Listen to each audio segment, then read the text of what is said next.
Sierra de Historias, con Alberto Garín.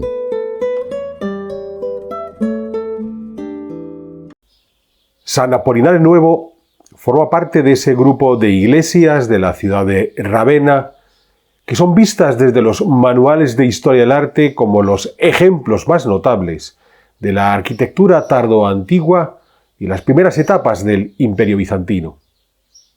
Pero cada uno de estos templos, de estas construcciones, el mausoleo de Gala Placidia, al que ya hemos dedicado una sierra de historias, el propio San Apolinar el Nuevo, que es en el que nos vamos a centrar hoy, o los otros más tardíos de San Apolinar in Classe o San Vital, son etapas fundamentales ya no sólo de un arte genérico tardoantiguo y un primer bizantino, sino sobre todo de las vicisitudes históricas en las que se construyeron estas iglesias, y en el caso de San Apolinar el Nuevo, el reflejo más evidente de toda la teoría político-religiosa que tenía en su cabeza el gran rey ostrogodo Teodorico I, quien a través de la iconografía que logró que sus artistas, asesorados por sus teólogos, desarrollaron en San Apolinar el Nuevo, puso en evidencia las ambiciones de la reconstrucción de un imperio romano de Occidente,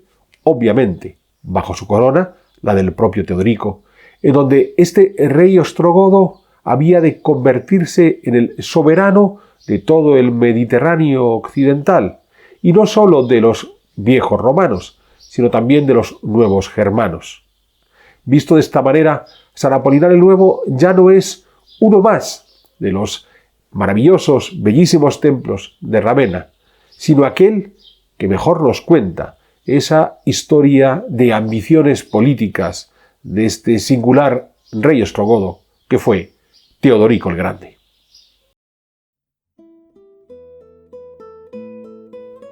En el año 475 murió el rey ostrogodo Teodomiro en Quirros, en la región griega de Macedonia, donde había logrado asentar a su pueblo.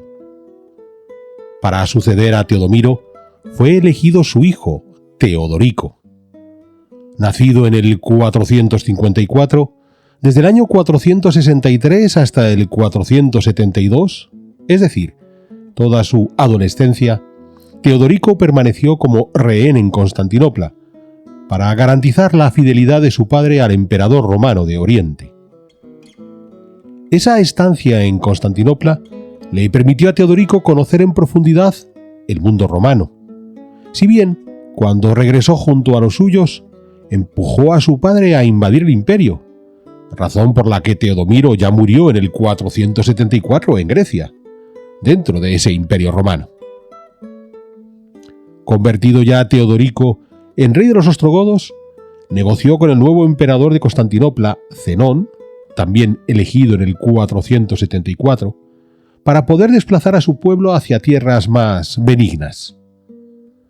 Tras años de enfrentamientos, Teodorico terminó por sitiar Constantinopla en el año 487. Fue entonces cuando el emperador Zenón logró convencer al rey ostrogodo para que se desplazase a Ravenna, acabara con el gobernador érulo del lugar, Odoacro, y se asentara en Italia.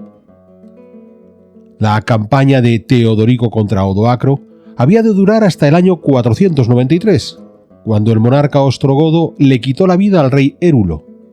A partir de ese momento, Teodorico decidió organizar su nuevo reino, respetando los derechos de las familias senatoriales tradicionales a las que incorporó a su corte. Así, contó con el apoyo de Quinto Aurelio Memio, de la gens Símaco, una familia destacada de Roma desde los tiempos de Septimio Severo, a finales del siglo II, o Anicio Manlio Severino, miembro de otra famosa gens, la de los Boecio. Es cierto que tanto Símaco como Boecio, después de servir a Teodorico durante casi 3 décadas, terminaron por ser ejecutados hacia el 525. Esa alianza con los romanos no le impidió a Teodorico distribuir numerosas tierras entre sus ostrogodos, sobre todo en el norte, en torno a Ravenna y Pavía, garantizando de esta manera la fidelidad de sus súbditos, pero también evitando la dispersión de sus ejércitos. porque en realidad, en este ambiente aparentemente distendido, había un motivo de fricción. Los ostrogodos eran arrianos frente a la mayoría de los itálicos, que eran nicenos, católicos. Este debate teológico provocó no pocas desavenencias, aún más si tenemos en cuenta que en esos tiempos habían también tensiones teológicas con los emperadores de Constantinopla. En gran medida, Teodorico resolvió esos roces haciendo que los romanos siguieran gobernándose con sus propias leyes y respetando sus creencias, pero al tiempo que hacía que toda la administración militar quedara bajo control de los oficiales ostrogodos. Además, pese a ese respeto de las costumbres romanas, Teodorico impuso su autoridad por encima del reino. Ya no había distinción entre el rey y el reino, una idea que quedó plasmada en sus construcciones áulicas, comenzando por el Palacio Imperial de Ravenna, al que ya dedicamos una sierra de historias. Tras la conquista de Italia, Teodorico quiso crear una poderosa red de alianzas con los otros reinos germánicos de Occidente. En el año 493, el rey era viudo y tenía 2 hijas de su fallecida esposa. A la mayor, Teodogota, la casó con el rey visigodo Alarico II. A la menor, Ostrogota, con Segismundo, rey de los burgundios. El propio Teodorico contrajo segundas nupcias con Audofleda, hermana del rey franco Clodoveo, y poco después, la hermana de Teodorico, Amalafrida, se casó con Trasamundo, rey de los vándalos. Con todas esas alianzas establecidas que garantizaban la paz en el margen occidental del Mediterráneo, al tiempo que la sumisión más de derecho que de hecho al emperador de Constantinopla, primero con Zenón y luego ya con Anastasio, Teodorico pudo ponerse a construir esa arquitectura áulica que mencionábamos antes. Su capital había de ser Ravenna, entroncando con el prestigio de los emperadores Honorio y su hermana Gala Placidia. Una Ravenna que hizo crecer de forma notable por su parte oriental, donde ya había una villa extraurbana empleada por los soberanos romanos, que ahora se convertía en ese gran palacio imperial. Junto al palacio, Teodorico hizo levantar una iglesia a modo de capilla palatina, San Apolinar el Nuevo. La idea del monarca era presentarse como autoridad política, pero también religiosa, de su reino. Recordemos que esa necesidad de unir el palacio a la capilla palatina, que comienza aquí, habría de mantenerse hasta el siglo XVIII. No se concebía un palacio en Europa que no contuviese una capilla, no solo para las necesidades litúrgicas de los monarcas, sino como símbolo de la autoridad religiosa de esos monarcas.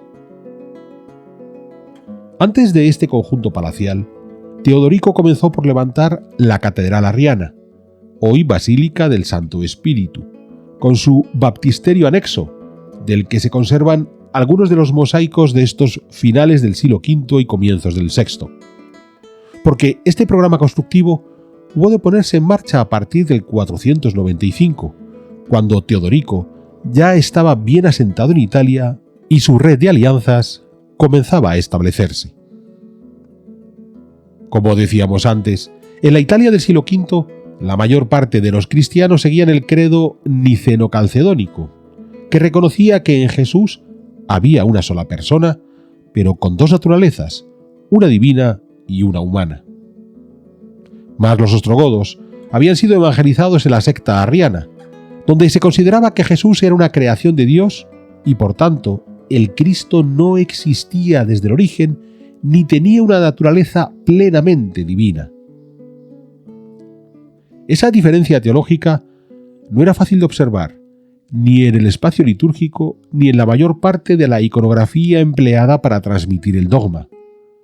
En realidad, los arrianos hacían ver su manera de entender a Jesús en los himnos que acompañaban la Eucaristía, el bautismo o la consagración sacerdotal. Sin embargo, pese a lo sutil de esas desavenencias teológicas, sí se dieron algunos enfrentamientos entre arrianos y nicenos. En esencia, porque empleaban iglesias diferentes en sectores distintos de la ciudad, lo que permitía saber quién seguía qué dogma y a partir de ahí, en caso de necesidad, acusar al otro de hereje. Para complicar aún más la situación, en torno a ese año 500 en que Teodorico había iniciado sus grandes obras áulicas en Ravenna, había otra corriente teológica, en este caso, defendida por los emperadores de Constantinopla, el miafisismo. El miafisismo consideraba que Jesús era una sola persona, con una sola naturaleza especial, donde se combinaba lo divino y lo humano.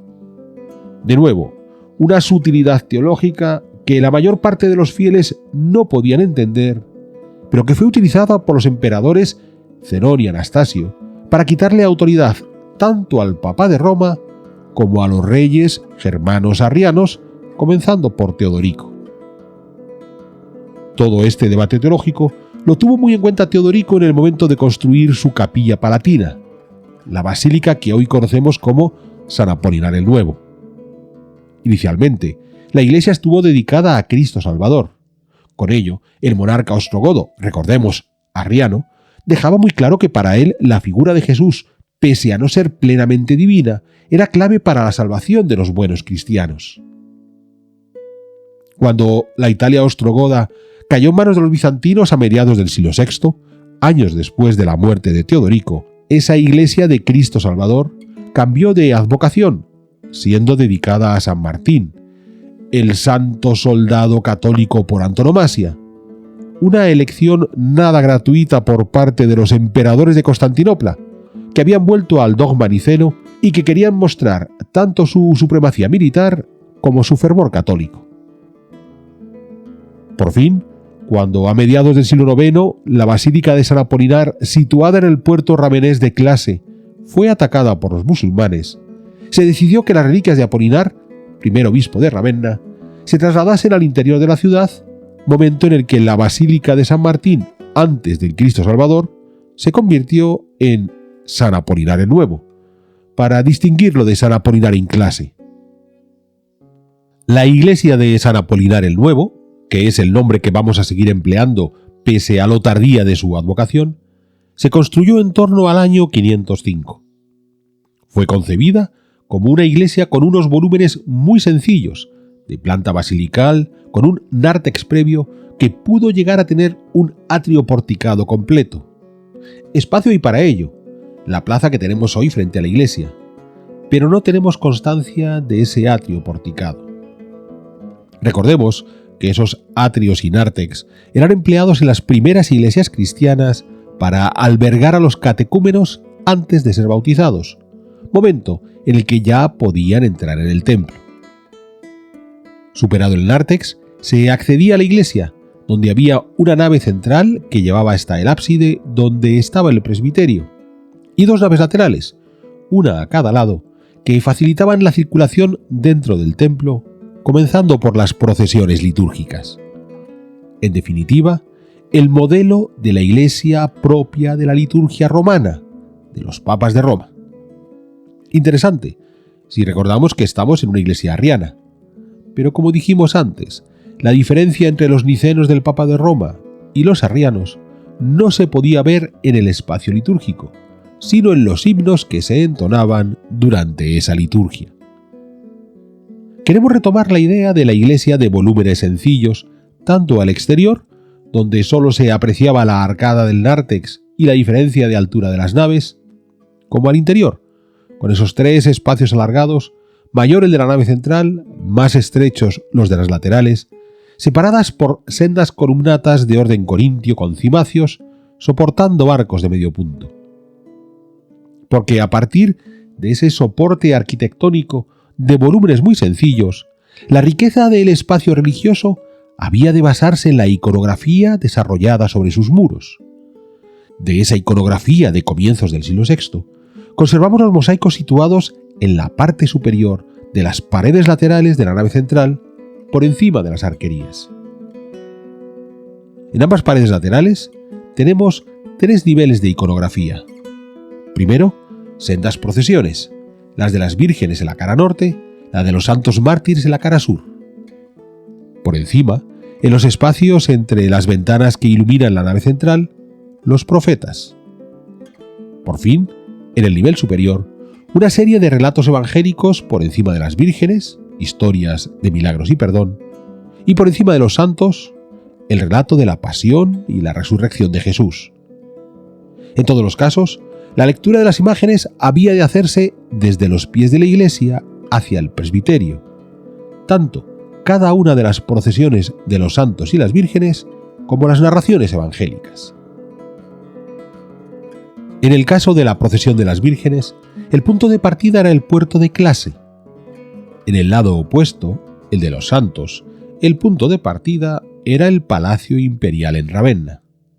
De esta forma, Teodorico explicaba que el camino de salvación partía de la ciudad y el puerto que él estaba reconstruyendo y que simbolizaban su poder. A partir de ahí, la larga fila de las vírgenes, comenzando por Eugenia de Roma, luego Sabina, Cristina de Bolsena, Anatolia, Victoria, Paulina, Emeteria, Daría, Anastasia de Sirmio, Justina, Felíquitas, Perpetua, Vicenta, Valeria de Mila, Crispina, Lucia de Siracusa, Cecilia, Eulalia, Inés, Ágata, Pelaya y Eufemia de Calcedonia, para llegar a los Reyes Magos y la Virgen María con el Niño Jesús. Todas las vírgenes están perfectamente identificadas. Hemos de pensar que se estaba construyendo la iconografía cristiana en ese momento, y no era evidente que los fieles reconocieran a los santos, y más si no tenían atributos distinguibles. En ese sentido, y ya lo hemos tratado en otras sierras de historias, hemos de pensar que los creyentes, en el momento de enfrentarse a las imágenes, no siempre habían de entender lo que la iconografía quería contar. De ahí que estos textos auxiliares ayudaban. De modo que cuando no tenemos esos textos, la lectura del relato iconográfico se hace mucho más complicada. Aquellos que afirman que las imágenes sin texto que ornamentan las iglesias medievales son las Biblias de los analfabetos, se equivocan por completo. Las imágenes con textos ayudaban a los religiosos a explicar a sus fieles lo que la iconografía pretendía contar. Cuando ni siquiera había textos explicativos, el nivel de conocimiento que se le exigía al religioso era aún superior. Lejos de ser las Biblias de los analfabetos, estos repertorios iconográficos medievales exigían un alto conocimiento teológico para ser comprendidos y explicados. El fiel, por sí solo, no podía entenderlo. Necesitaba la mediación del religioso que catequizaba a partir de la imagen. Pero vamos más lejos aún. El hecho de que la mayor parte de las imágenes no eran fácilmente comprensibles para la mayor parte de los cristianos, le daban aún más valor a esas imágenes, un carácter mistérico, sagrado. Que todas esas imágenes estuvieran dentro del templo implicaba que su significado, aunque no fuera comprensible por parte del fiel, era aceptado por éste. Es más, en muchos casos, esas imágenes están en una posición tal que no solo son difíciles de entender, sino difíciles de ver. No importaba. Lo que importaba es que el mensaje que transmitían formaba parte del dogma, y como tal dogma, el fiel lo había de aceptar sin más. La procesión de las vírgenes estaba encabezada por los Reyes Magos, Baltasar, Melchor y Gaspar, bien identificados con sus cartelas. El uso de los Reyes Magos que aparecían en el Evangelio de San Mateo en la iconografía cristiana ya venía dándose desde el siglo III, con las interpretaciones más variadas, desde el hecho de que los reyes, pese a su categoría, venían a postrarse ante el Niño Jesús, con lo que mostraban la primacía del Hijo de Dios, hasta otras interpretaciones más complejas como el significado de los regalos, simbolizando el oro, la riqueza de la buena nueva que traía Jesús para salvar a los hombres, el incienso, la importancia del sacerdocio, y la mirra, representando la muerte, tras la que Cristo habría de resucitar. Pero en el caso de Ravenna se añadió una lectura más, que la perfección de los dones que entregaban los Reyes Magos era la réplica de la perfección de la Santísima Trinidad, porque este mosaico en concreto de los Reyes Magos pudo ser una modificación ya realizada a mediados del siglo VI, cuando los ostrogodos habían sido derrotados por los bizantinos Ravenna volvía a estar en manos del emperador de Constantinopla, y este imponía su catolicismo sobre el arrianismo previo. Ahí, el mosaico de los Reyes Magos quizás vino a reemplazar a una imagen de la esposa de Teodorico, la reina Audofleda, con sus hijas, que podían ser quienes estaban encabezando la procesión de las vírgenes en su caminar hacia María y el niño Jesús. Porque la imagen final que remataba esta procesión de las vírgenes era la figura de María como trono de Jesús, a modo de Cristotocos, la que da luz a Cristo, la madre de Cristo, rodeada por 4 ángeles.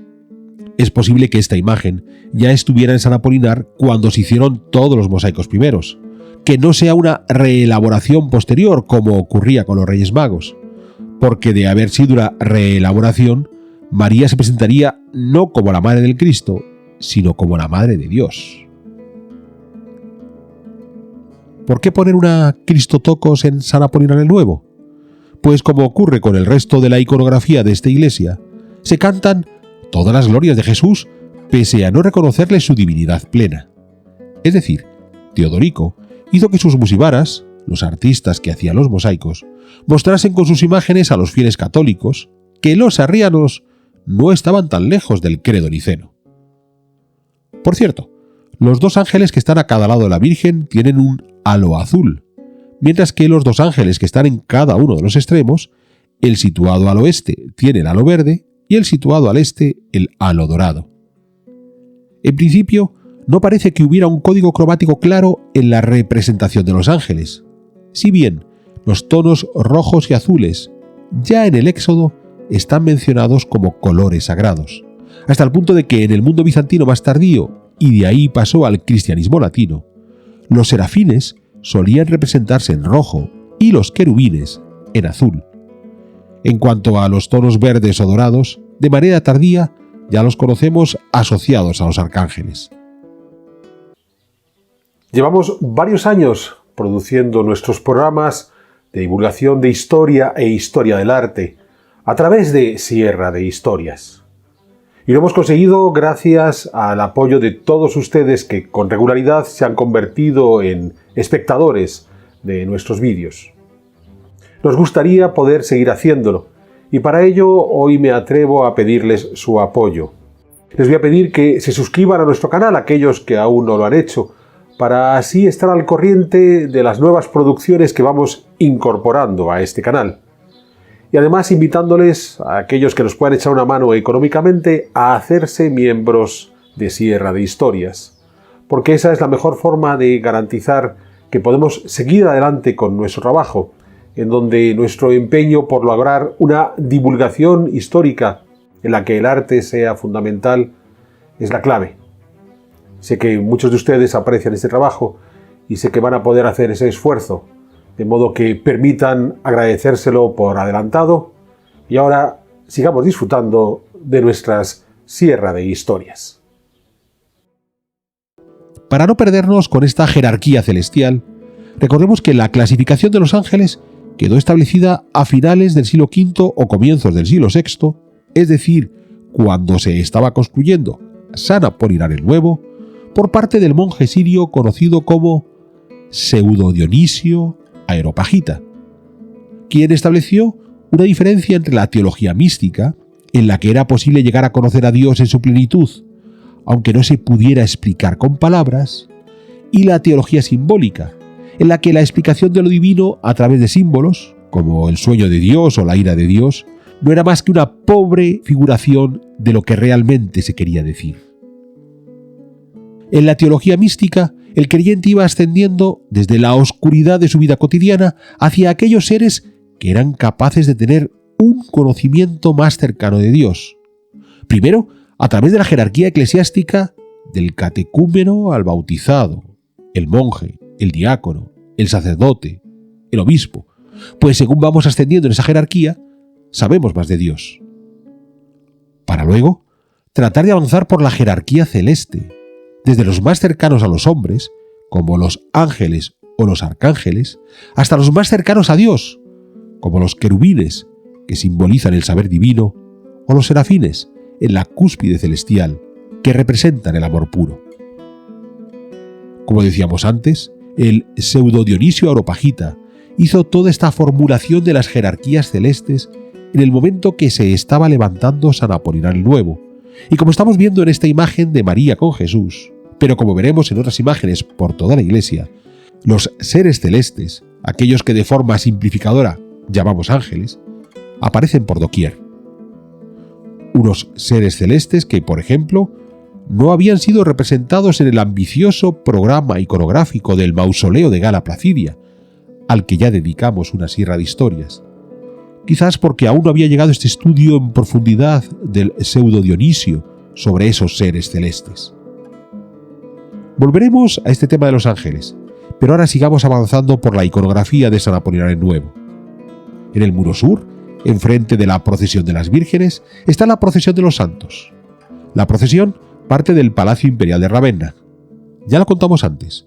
La idea de Teodorico era que la salvación partía de su autoridad, reflejada en su palacio y en su puerto, para a través de los santos y las vírgenes llegar hasta Jesús, el Jesús niño de las vírgenes, el Cristo en majestad de los santos. En el mosaico del Palacio de Teodorico, bajo los diferentes arcos de sus galerías, pudieron estar representados los cortesanos del rey ostrogodo, que fueron eliminados cuando los bizantinos ocuparon Ravenna, aunque se quedaron parte de las manos de algunos de los retratados en los fustes de las columnas. Luego, los santos, que como las vírgenes están perfectamente identificados con sus cartelas.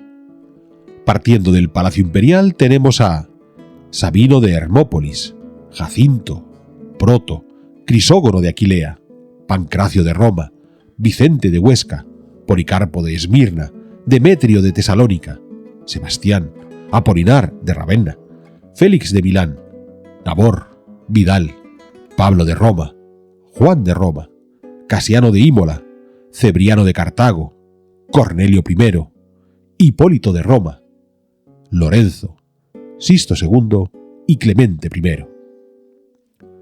Todos estos santos van vestidos con túnicas blancas y halos dorados. Solo quien encabeza la procesión, San Martín, lleva túnica negra, pero hemos de pensar que esta imagen de San Martín pudo ser otro añadido de los tiempos bizantinos, quizás reemplazando la imagen que podía haber aquí del rey Teodorico, que haría pareja con la de su esposa y sus hijas en la procesión de las vírgenes que fueron sustituidas por los Reyes Magos. Recordemos, cuando los bizantinos ocuparon Ravenna, como vimos antes, cambiaron la advocación de la iglesia, que estamos viendo, dejando de estar dedicada a Cristo Salvador para pasar a estar dedicada a San Martín. Por cierto, si repasamos la lista de los santos, como ya ocurría con las vírgenes, además de personajes propios de Italia, hay también mártires del Mediterráneo Oriental, de Hispania o de la África vándala, con lo que Teodorico mostraba la universalidad a la que aspiraba, reclamando a los santos del mundo constantinopolitano, pero sobre todo de los territorios que el rey ostrogodo controlaba. Hemos de pensar que a partir del 510, cuando estos mosaicos podían estar terminados o a punto de terminar, Teodorico ya dominaba no solo Italia, sino también Hispania, como regente del lugar, además del sur de la Galia y el norte de África. Esta procesión de santos concluía frente a la imagen de un Jesús adulto, barbado, sentado en su trono, rodeado por 4 ángeles con halos verdes. Estamos ante la iconografía del Cristo en majestad, que nos lleva a esa visión del Apocalipsis en donde aparece el Señor sentado en el trono, rodeado por 4 seres vivientes. Lo curioso es que esos 4 seres vivientes eran el tetramorfos, los seres vivientes representados por un ángel, un toro, un león y un águila. Una iconografía que ya vimos en el mausoleo de Gala Placidia, pero en aquella ocasión alrededor de una cruz gemada, mientras que aquí sí tenemos al Jesús en el trono, pero con 4 seres vivientes, los 4 con rasgos humanos. De nuevo, estamos en esos titubeos que caracterizaron el origen de la iconografía cristiana. Obviamente, estas 2 procesiones de vírgenes y santos conducían hacia el altar mayor, donde pudo haber una imagen dedicada al Cristo Salvador. Solo que el ábside que vemos hoy es el resultado de una reconstrucción del siglo XVI que fue de nuevo modificado a finales del siglo XX. De modo que, con las procesiones, se partía de la corte del rey, se contaba con la intercesión de las vírgenes y los mártires y se lograba la salvación representada en el presbiterio. Habiendo establecido esa vía de salvación, los argumentos teológicos que la defendían se mostraban en los otros dos niveles que había por encima de los mosaicos de las procesiones. En el nivel intermedio, tanto del muro este como del muro oeste, estaban los profetas, 16 a cada lado, sumando por tanto un total de 32 profetas. Lo curioso es que, así como hubo un interés manifiesto por dejar muy claro quiénes eran los mártires y las vírgenes representados, con sus correspondientes cartelas, en el caso de los profetas no se hizo ese esfuerzo. Es cierto que cada profeta está bien individualizado. Más allá de que todos van con la misma túnica, tenemos profetas jóvenes y profetas maduros, con diferentes cortes de pelo o con diferentes formas de llevar la barba, los que son barbados. Todos llevan textos en sus manos, lo que demuestra que escribieron textos sagrados. A veces son libros, a veces son pergaminos, que pueden llevar cerrados o abiertos. Pero no somos capaces de saber quiénes son cada uno de los personajes representados. Hemos dicho que hay 32, pero pensemos que la Biblia recoge 4 profetas mayores, Isaías, Jeremías, Ezequiel y Daniel, y 12 profetas menores. En la Biblia además hay otros 13 personajes definidos como profetas, incluidas 3 mujeres. Si sumamos todos, nos da 29 profetas, no 32. Podemos pensar que no solo sean profetas bíblicos, sino también los padres de la Iglesia y otros doctores. De ser así, quizás esos padres de la Iglesia, cuya actividad se había desarrollado algunas décadas atrás de la construcción de San Apolinar, sus rostros pudieran ser conocidos por los raveneses. Pero hay otra posibilidad más: que los profetas se presenten de forma genérica, aunque con rasgos individualizados, pero sin apostar por este o aquel, pues así se evitaba incluir algún profeta o algún doctor de la Iglesia que fuera bien visto por los arrianos, pero no por los nicenos. Es decir, ¿en qué se basaban los principios teológicos de la Iglesia de Teodorico? En los profetas y los doctores de la Iglesia, sin especificar cuáles. Esos principios teológicos quedaban refrendados por los textos evangélicos, cuya representación ocupaban los niveles superiores de los muros. En el lado norte se mostraban historias de milagros y perdones por parte de Jesús. En el lado sur, el relato de la pasión y la resurrección.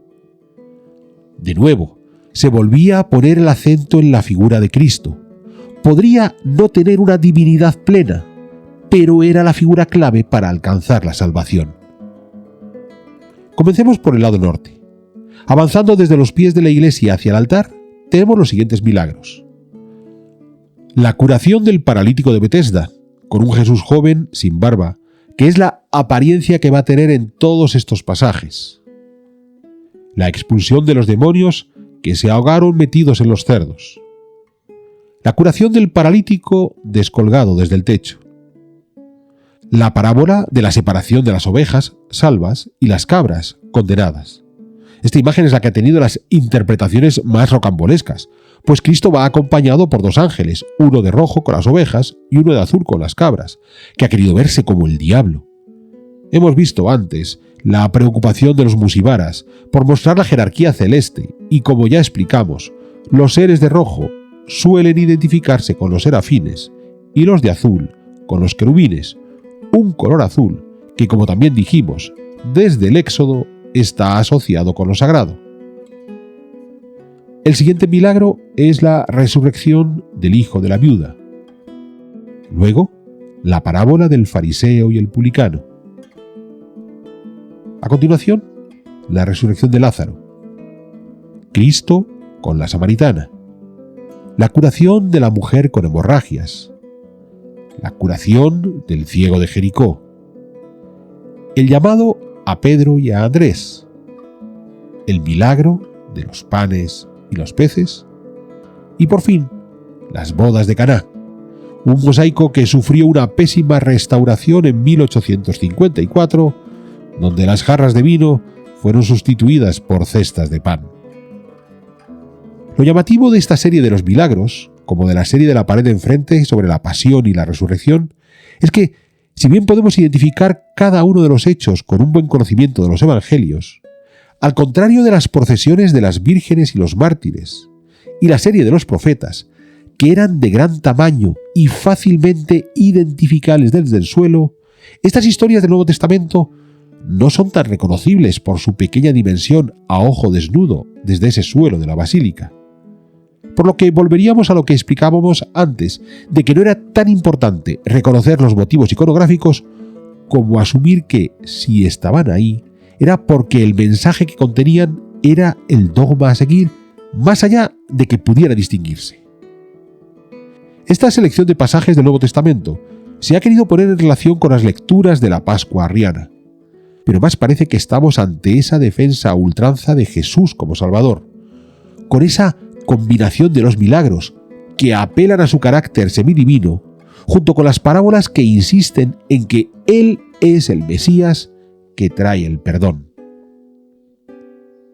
Para completar esa visión de Cristo como el Mesías, en el muro sur, como señalábamos antes, se colocaron una serie de relatos sobre la pasión y resurrección de Jesús, comenzando con la Última Cena, donde ya estamos ante un Jesús adulto, barbado.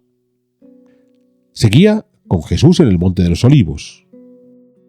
Luego, el beso de Judas, el prendimiento, Jesús frente a Caifás, Jesús prediciendo la negación de Pedro, un Pedro que ya se nos muestra con la apariencia que le conoceremos en la iconografía cristiana, un hombre viejo, prácticamente calvo y con barba. La siguiente escena son las negaciones de Pedro. Luego, Judas devolviendo las 30 monedas. Jesús frente a Poncio Pilatos.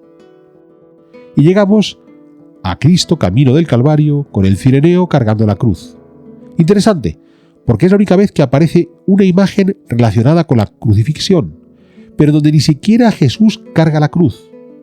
De este mosaico del cireneo ya vamos a pasar a los pasajes que hablan de la resurrección de Jesús. ¿Por qué no aparece la crucifixión? Pues porque, como ya hemos visto en programas previos, si aparece la cruz es como símbolo de victoria, la cruz gemada, pero se prescinde del Cristo sufriente en la cruz. Porque, como acabamos de señalar, tras el cireneo, la siguiente escena es ya el ángel anunciando a las mujeres que el sepulcro está vacío. A continuación, Cristo apareciéndose a los apóstoles, para terminar con Tomás metiendo sus dedos en las llagas del Señor. En definitiva, una serie de imágenes con una selección consciente de los valores que se rescataban. La Eucaristía, la condena por parte de los falsos profetas, el discípulo que traiciona y se arrepiente, el que niega y luego regresa, el que ayuda, para después, sin mostrar a Cristo sufriendo en la cruz, presentarle como el hombre que superó a la muerte. En definitiva, tanto con las procesiones de los santos y las vírgenes, como con los profetas, o esta selección del Nuevo Testamento, el resultado era una iconografía muy cristológica en ese empeño de los arrianos por mostrar que, pese a sus dudas sobre la naturaleza divina de Jesús, eso no les impedía entender que Él era el Salvador. Toda una proclama por parte de Teodorico, que trataba así de reforzar su autoridad también en el terreno religioso, buscando esos espacios de curioso consenso teológico. Las pequeñas modificaciones que a este programa iconográfico hicieron los bizantinos tras la conquista de Ravenna a mediados del siglo VI, en esencia, eliminando las imágenes del rey y sus cortesanos, demostró que ese consenso buscado por Teodorico estuvo cerca. Vamos más lejos aún. Decíamos antes que el espacio litúrgico, más allá de que fuera para fieles arrianos, seguía el modelo romano de la Basílica Laterana. Con el paso de los siglos, a San Apolinar le fueron añadiendo otros espacios siguiendo las modificaciones de esa liturgia romana. El campanario exterior, ya del siglo IX. Hemos visto en programas previos cómo las iglesias cristianas en su origen no tenían torres campanario. Es algo que empezó a ponerse a partir del siglo VIII, y buena prueba de ello es que estas primitivas iglesias ravenesas, ninguna tenía campanario en su origen. pero también las capillas laterales, pegadas a la nave norte del siglo XVIII o en torno a la cabecera, cuando tras la Reforma Católica, la mal llamada Contrarreforma, se incentivó más aún el culto a los santos. Con lo que San Apolinar el Nuevo, según transcurrían los siglos, fue capaz de adaptarse a los cambios ocurridos en el rito romano, en la cristiandad latina. Curiosamente, ese Teodorico romanizado en su adolescencia en Constantinopla, al final, al establecerse en Italia, entendió la necesidad de ganarse el favor de sus súbditos, sus ostrogodos arrianos y sus itálicos nicenos, algo que consiguió en San Apolinar el Nuevo, indudablemente en su afán de restituir el imperio romano de Occidente, aunque ya fuera con vestiduras cristianas. Teodorico murió en el 526 y fue enterrado en la propia Ravenna, en su gran mausoleo, al que ya hemos dedicado una sierra de historias. Su reino no había de sobrevivirle por mucho tiempo, pues los emperadores de Constantinopla reclamaron su autoridad sobre Italia, una autoridad que habría de tener su reflejo en el propio patrimonio monumental de la ciudad, en particular en las nuevas iglesias promocionadas por los bizantinos, las de San Apolinar en Clase y, sobre todo, San Vital. Pero eso ya es tema para otra sierra de historias.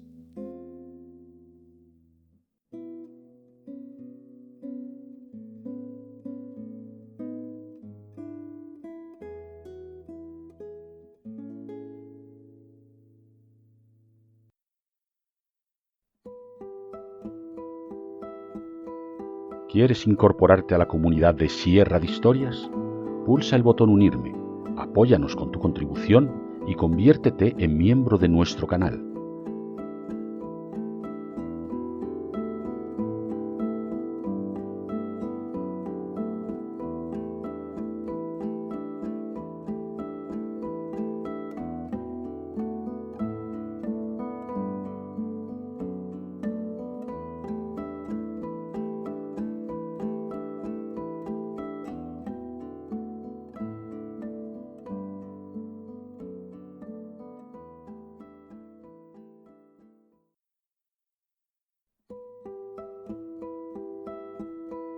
¿Quieres incorporarte a la comunidad de Sierra de Historias?